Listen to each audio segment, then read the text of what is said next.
آخرت اور موت، یہ دونوں موضوعات ہمیں ہماری زندگی کے مقصد، انجام اور اعمال کے نتائج کے بارے میں گہرے غور و فکر کی دعوت دیتے ہیں۔ اسلام میں موت اور آخرت کا تصور انسان کو ایک بہتر اور متوازن زندگی گزارنے کی ترغیب دیتا ہے تاکہ وہ دنیا میں بھی کامیاب ہو اور آخرت میں بھی سرخرو ہو۔ موت ایک اٹل حقیقت ہے جو ہر جاندار کو ایک نہ ایک دن پیش آتی ہے۔ قرآن پاک میں اللہ تعالیٰ فرماتے ہیں، ہر نفس کو موت کا مزہ چکھنا ہے اور تمہیں قیامت کے دن تمہارے اعمال کا پورا بدلہ دیا جائے گا۔ سورہ آل عمران 185۔ اس آیت سے ہمیں یہ سمجھ میں آتا ہے کہ موت ایک لازمی حقیقت ہے جس سے کوئی فرار ممکن نہیں۔ موت ہمیں یاد دلاتی ہے کہ یہ دنیا ایک عارضی مقام ہے اور ہم یہاں ہمیشہ کے لیے نہیں رہیں گے۔ ہمارے نبی کریم صلی اللہ علیہ وسلم نے فرمایا کہ سب سے زیادہ سمجھدار وہ ہے جو موت کو سب سے زیادہ یاد رکھے اور اس کے لیے تیاری کرے۔ ترمذی۔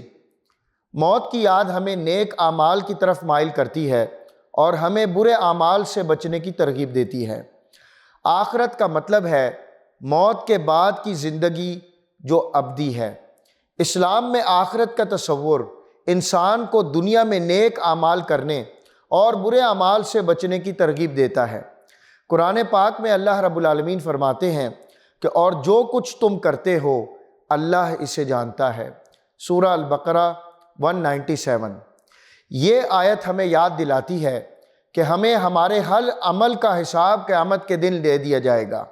آخرت میں حساب اور کتاب کا دن ہوگا جسے یوم القیامہ کہا جاتا ہے۔ اس دن ہر شخص کو اس کے اعمال کے مطابق بدلہ دیا جائے گا۔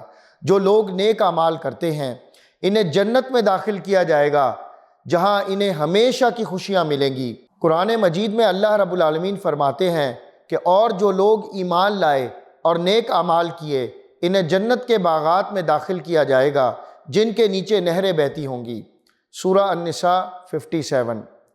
دوسری طرف جو لوگ برے اعمال کرتے ہیں اور اللہ کے احکامات کی نافرمانی کرتے ہیں انہیں جہنم میں داخل کیا جائے گا جہاں انہیں سخت عذاب کا سامنا کرنا پڑے گا۔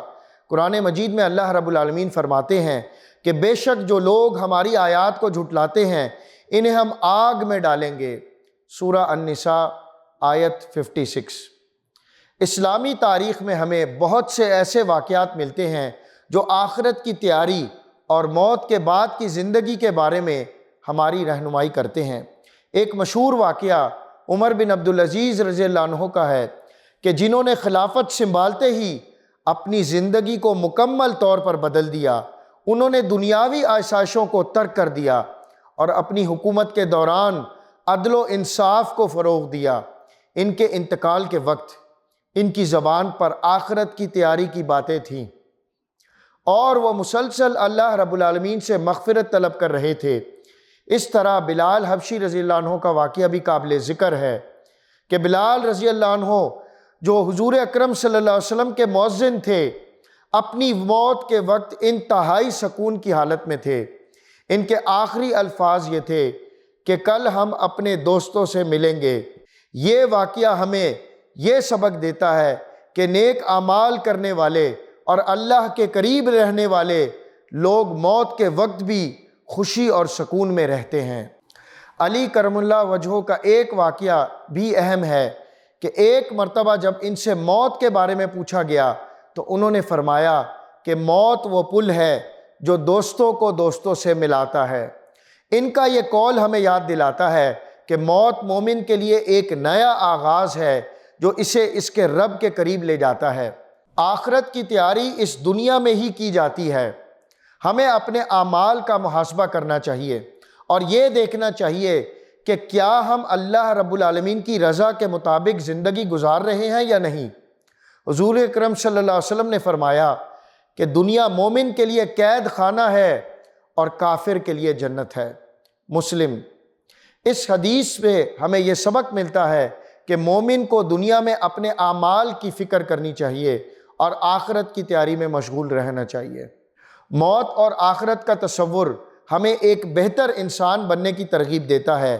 یہ ہمیں یاد دلاتا ہے کہ دنیا کی زندگی عارضی ہے اور ہمیں اپنی اصل منزل آخرت کے لیے تیاری کرنی چاہیے۔